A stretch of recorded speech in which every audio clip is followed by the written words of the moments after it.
আহসান মঞ্জিলের ভেতরে প্রবেশ করা মাত্রই কাব্যর চোখাচোখি হলো বর্ষা। মাত্রই কাব্য রেডি হয়ে নিচে নেমেছে কলেজে যাওয়ার উদ্দেশ্য। তাকে দেখে কিছুটা অপ্রস্তুত হয়ে পড়ল বর্ষা। ঠিক এই ভয়টা যেন পাচ্ছিল সে এতক্ষণ যাবৎ। দুহাত দিয়ে মোড়ামুড়ি করতে রইলে তার দিকে কাব্য ভ্রু উঁচিয়ে তাকিয়ে। এতক্ষণে তানভীরও আবরাবের ট্রালিয়ান নিয়ে ভেতরে চলে এসেছে ড্রয়িং রুমে। আসসালামু আলাইকুম স্যার। ওয়ালাইকুম আসসালাম মিস বর্ষা। তা তুমি এখানে? তোমার না ক্লাস রয়েছে 10টায়? জি স্যার। ও গুড। তোরা দুজন দুজনকে চিনিস তাহলে? আবরাবের প্রশ্নের দোলাতেই থেমে গেল বর্ষা। বর্ষার পা থেকে মাথা অবধি পরখ করে বলে উঠল কাব্য, খুব ভালোভাবে চিনি। তুমি এখনো আমার প্রশ্নের উত্তর দাওনি বর্ষা। আমি বলেছি উনি এখানে কেন?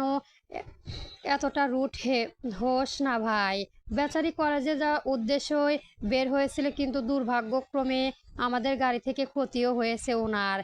দেখেছিস তো পরনের ড্রেসটা কেমন কাদায় মাখামাখি। কি ভাবনা।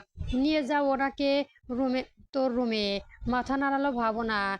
গুটিসুটি হয়ে দাঁড়িয়ে থাকা বর্ষার উদ্দেশ্যে বলল, চলো তবে আমার সাথে।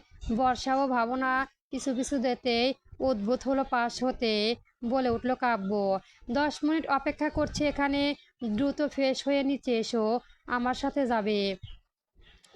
তার কি দরকার? আমি পৌঁছে দিয়ে আসি না ওনাকে?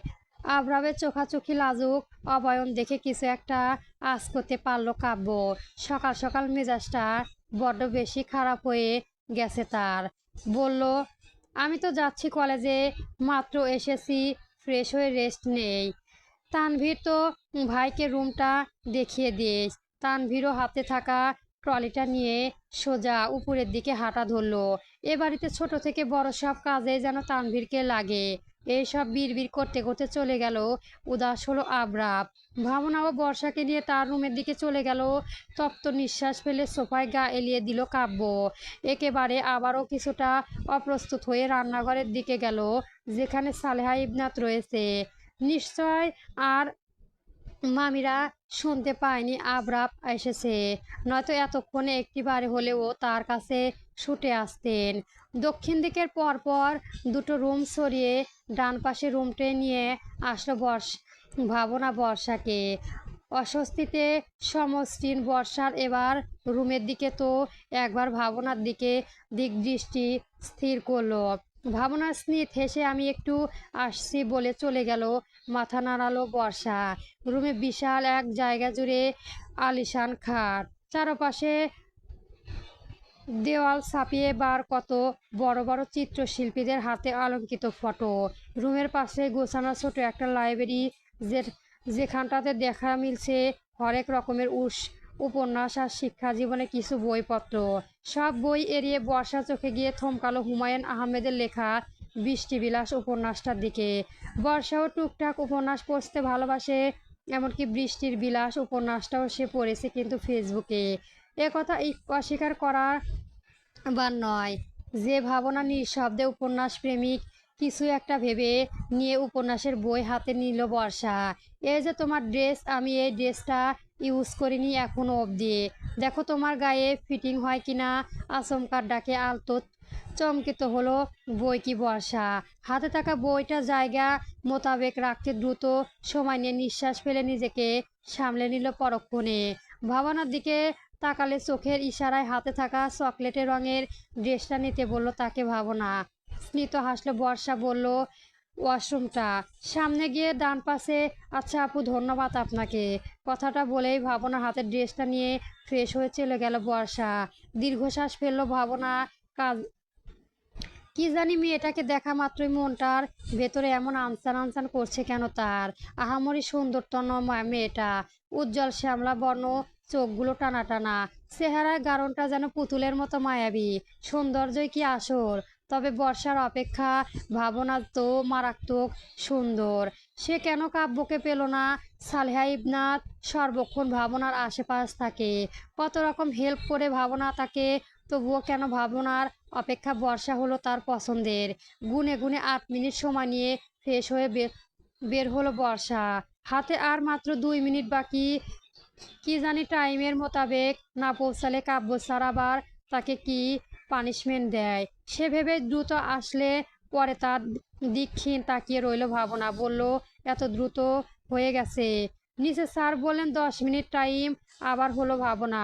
উঠি হেসে বলল, পাগল মেয়ে, কাব্য ভাইয়ের কথায় তুমি এত দ্রুত কাজ ছাড়লে? কি আর করার, আপনার ভাইটা তো বজ্জাত, সারাক্ষণ শুধু রাগ নাকের ডগায় লেগে থাকা তার।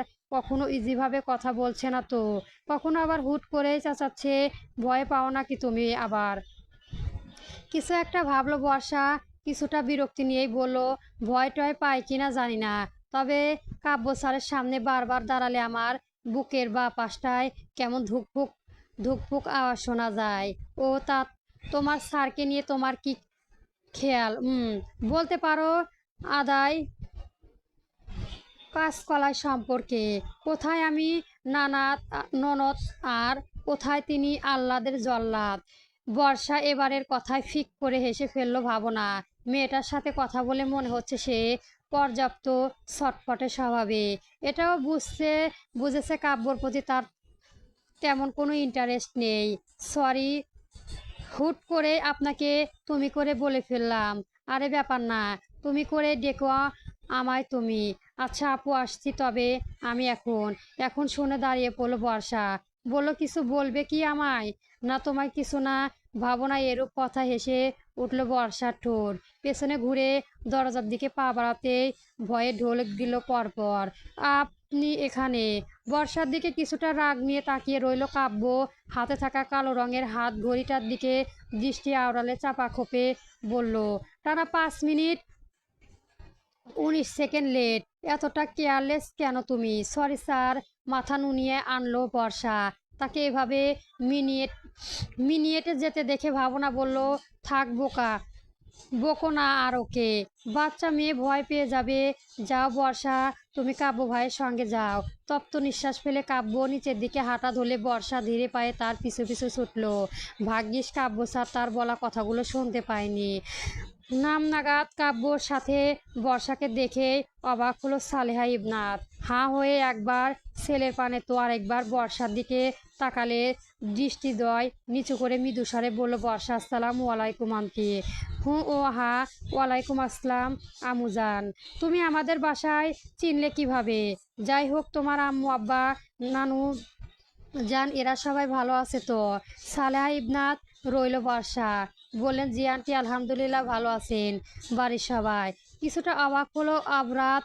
বর্ষার দিক দৃষ্টি স্থির করে ফ্রিজ থেকে আনা আপেলের কামড় বসে সালেহা ইবনাতের উদ্দেশ্যে বলল, আরে বা, তোমরা দেখছি সবাই চেনো ওনাকে। এখানে অচেনা মুখ, তবে আমি একাই। What a কনসিডেন্স।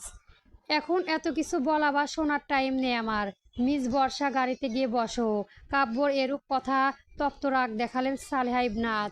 বললেন, চলে যাবে মানে?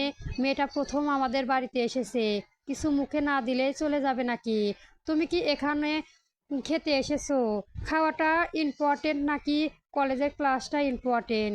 সালেহা ইবনাতের এড়িয়ে বর্ষার উদ্দেশ্য কথাটা বললে পরে বর্ষা হিমশিম খেয়ে গেল মা ছেলের দোটানায়। কিছুটা বিরক্তি নিয়ে সালেহা ইবনাতের দিকে চেয়ে বলল, আমায় নিয়ে উত্তেজনা হবেন না আন্টি।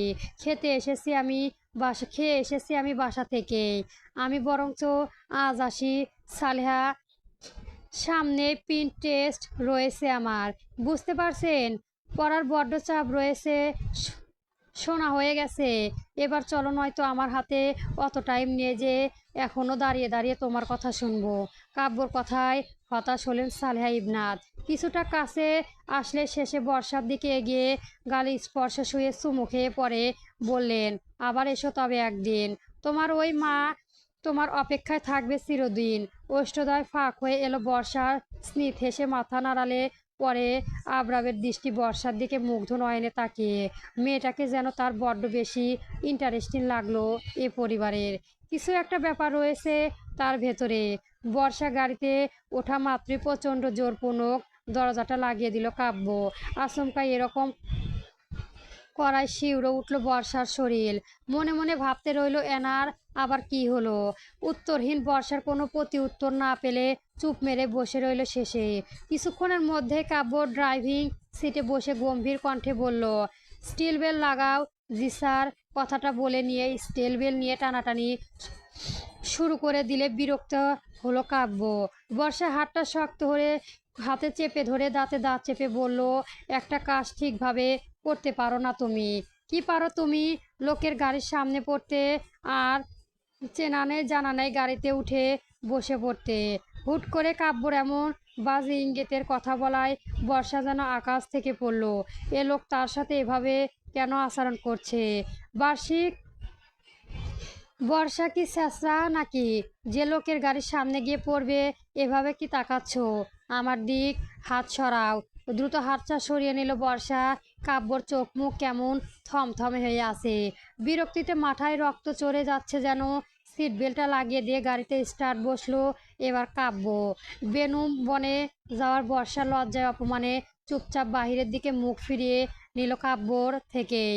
ভাবতে অবাক লাগে, কাল অবধি এই খারুশ উচাঙ্গার লোকটাকে নিয়ে মন খারাপ হচ্ছিল তার। আজকে যেন তার পুরোটাই জলে ঢলে দিয়েছে কাব্য। কাব্য স্যারের প্রতি তার বিশ্বাস যেন আজ এমনভাবে উঠে গেছে যে এখন কেউ গলায় দড়ি দিয়েও ঝুলে গেলেও যদি কাব্য স্যার ভালো মানুষ, তাও মনে হবে সে দোলনা খেলতেছে।